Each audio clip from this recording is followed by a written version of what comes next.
ನುಡಿಯೇ ಕನ್ನಡ ನುಡಿ.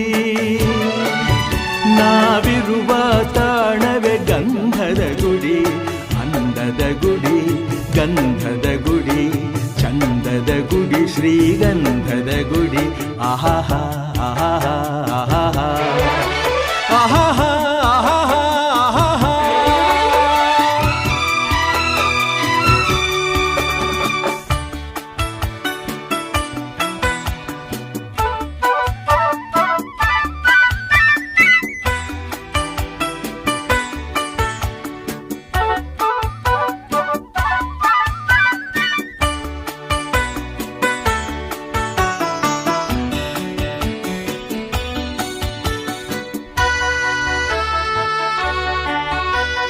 ಹಸುರಿನ ಬನಸಿರಿಗೆ ಒಲಿದು ಸೌಂದರ್ಯ ಸರಸ್ವತಿ ಧಾರೆಗೆ